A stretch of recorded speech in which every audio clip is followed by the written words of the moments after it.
इस बीच इजरायल ने एक बार फिर दुनिया को ईरान के खतरनाक मंसूबों से आगाह किया। इजरायल का दावा है कि ईरान परमाणु बम बनाने के बेहद करीब है, इसीलिए ईरान के बारे में अमेरिका को नए सिरे से रणनीति बनाने की जरूरत है।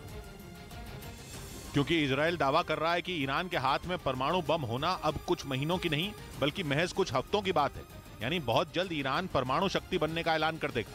ब्रिटिश मीडिया ने इजरायल की खुफिया एजेंसियों के हवाले से दावा किया कि ईरान ने करीब 75 किलो यूरेनियम को 60% तक शुद्ध कर लिया है, जबकि मिसाइलों में लगने वाले एटम बम बनाने के लिए यूरेनियम को 90% तक शुद्ध करना पड़ेगा।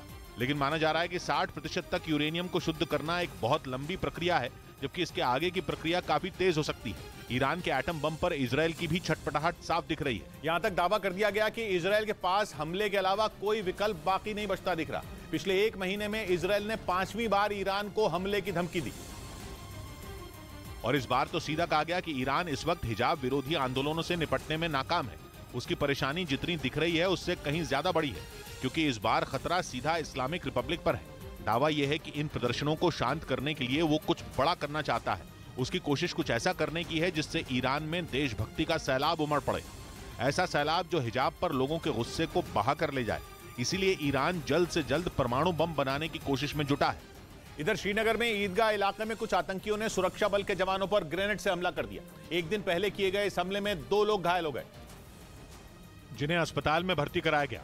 ग्रेनेड हमले के बाद सुरक्षा बल के जवान सतर्क हो गए और चप्पे चप्पे पर बंदूकों के साथ गश्त करते दिखाई दिए।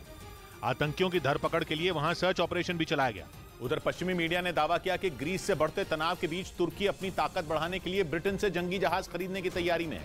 कुछ रोज पहले ही यह खबर आई थी कि अमेरिका तुर्की को अपना घातक लड़ाकू विमान F-35 बेच सकता है, जिसे पाने के लिए तुर्की कई साल से इंतजार कर रहा है। क्योंकि अमेरिका के इस लड़ाकू विमान के तुर्की की सेना में शामिल होने के बाद उसकी ताकत कई गुना बढ़ जाएगी और वो ग्रीस की किसी भी धमकी का आसानी से जवाब दे पाएगा।